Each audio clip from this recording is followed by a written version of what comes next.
was 19 when this happened. At the time, I babysat regularly for a family that lived about 20 minutes outside town. They had 2 kids, a 7-year-old girl named Emma and her little brother Noah, who was 4. I'd watched them plenty of times before. The house was in a quiet neighborhood, nothing unusual about it. The parents were friendly, paid well, and always came home when they said they would. Honestly, it was one of the easiest babysitting jobs I had. The night this happened started exactly the same as every other night. The parents left around 6:30 p.m. Before leaving, Emma's mom gave me the usual instructions. Pizza's in the fridge. Noah goes to bed at 8. Emma can stay up until 9. I nodded. Everything felt normal, safe. The kids and I spent the next few hours watching movies and eating pizza in the living room. Outside, rain tapped softly against the windows. Nothing felt wrong. Not even a little. Around 8 p.m., I took Noah upstairs and put him to bed. Within 10 minutes, he was asleep. Emma stayed downstairs drawing at the dining room table while I scrolled through my phone. Just a completely ordinary night. Then the first strange thing happened.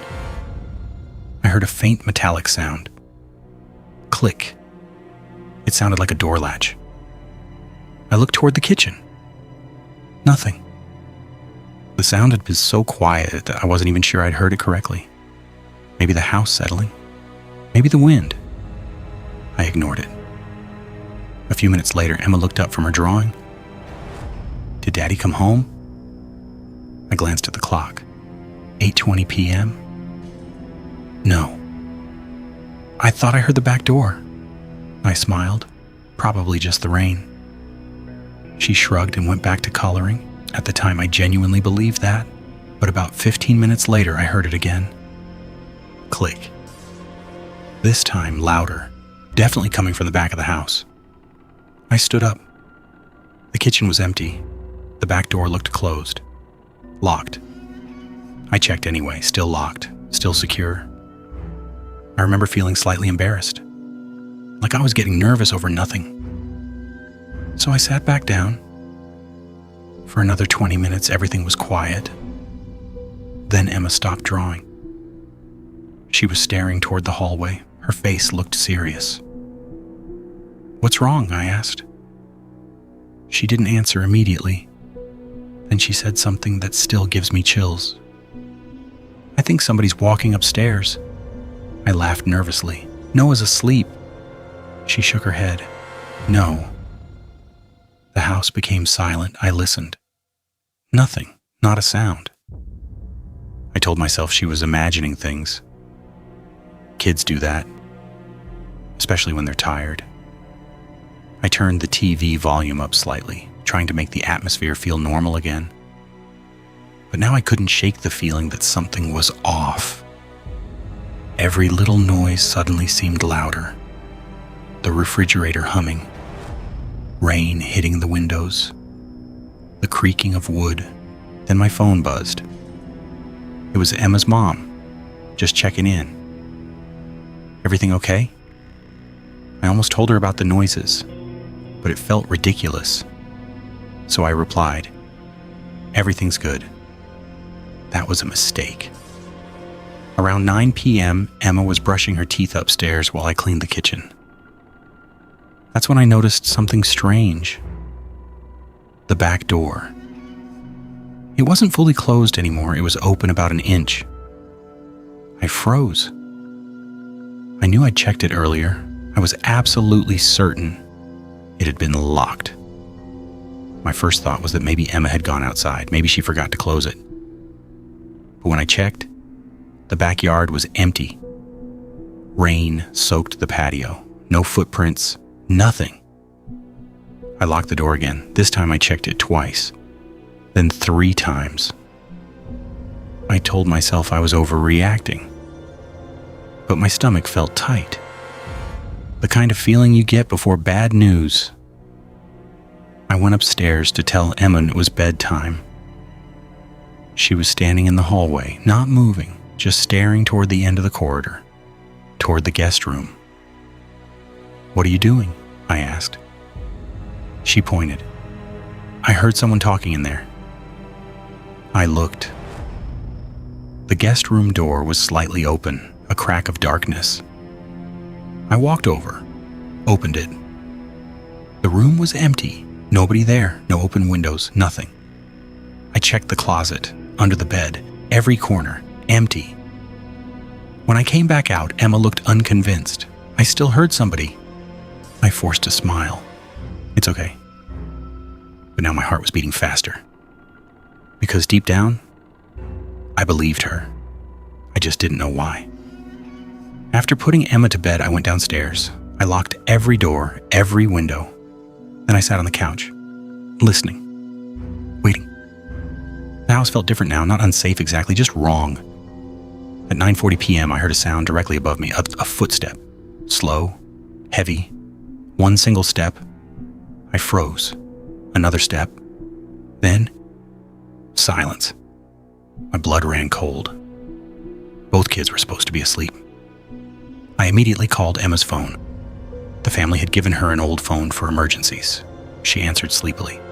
"Hello? Are you in your room?" "Yeah." "Is Noah with you?" "No." That meant neither child was walking around. And I was downstairs? So who was upstairs? I quietly stood. Every instinct told me not to investigate. But I couldn't ignore it either. I grabbed the largest kitchen knife I could find. Not because I was brave, because I was terrified. I slowly climbed the stairs. The entire second floor was dark, silent. I checked Emma's room. She was in bed. I checked Noah's room, asleep. Then I heard it, a faint scrape, coming from the guest room. The same room Emma had pointed at earlier. The door was closed now. I knew I'd left it open. My hands started shaking. I stood outside the door listening. Silence. Then a tiny sound, movement inside. I immediately backed away, called 911, whispering so quietly I could barely hear myself. The dispatcher told me to get the children and leave immediately. I ran into Emma's room, picked up Noah, grabbed Emma's hand, and headed downstairs. Halfway down the stairs, I heard a door open behind us, the guest room. My stomach dropped. Someone was in the house. Someone had been there the entire time. I didn't look back. We ran straight for the front door. As I unlocked it, I heard footsteps upstairs, moving quickly, following us. I shoved the kids outside. We sprinted through the rain toward a neighbor's house.